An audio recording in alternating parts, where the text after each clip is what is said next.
Audio on demand from Vision Christian Media. Exploring faith and the future. Neil Johnson and Bible teacher Dr. Kameel Majdali. As we seek to understand the times, and here we are in our context of the 21st century, some of those global phenomenon that have been going on, the rise of Asia, the rise of the church in Asia.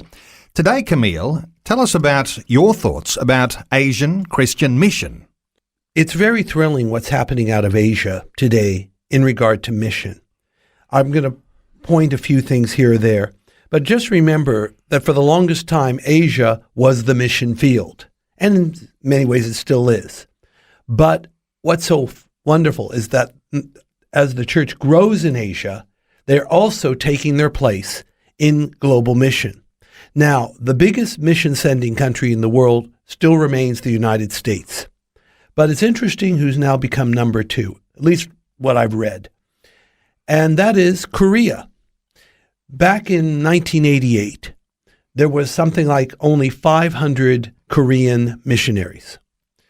But today, there's literally, I think it's up to 25,000. Korean missionaries are found all over the world.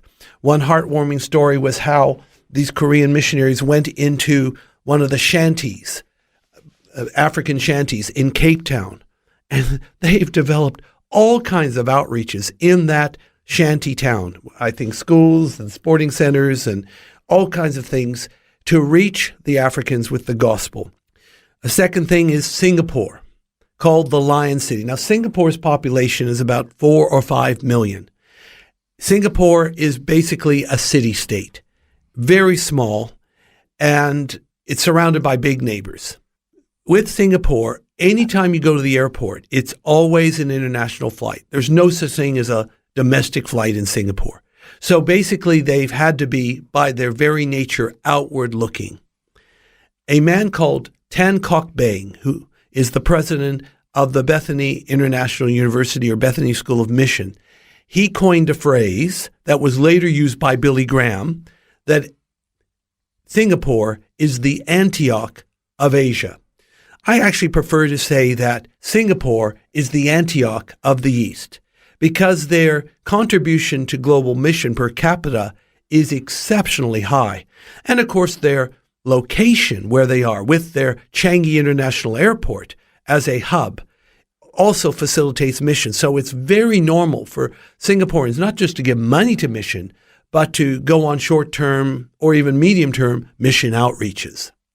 And it's not like the need for missionaries is decreasing because the population of the world continues to grow, Kameel. Well, let's put it this way. The Lord said it best. The harvest is plentiful, but the laborers are few. Pray to the Lord of the harvest that he will send more laborers into the harvest field. The implication is that the more laborers we have, the more harvest we have, the more people, souls saved, kingdom expanded. So, of course, we can start with mission around the block. And even after we've done around the block, we can start aiming for around the world. Faith and the future with Neil Johnson and Dr. Kameel Majdali from Teach All Nations. Find articles, videos and podcasts from Dr. Kameel, plus today's and other episodes of Faith and the Future in the Vision app or at vision.org.au. Thanks for taking time to listen to this audio on demand from Vision Christian Media. To find out more about us, go to vision.org.au.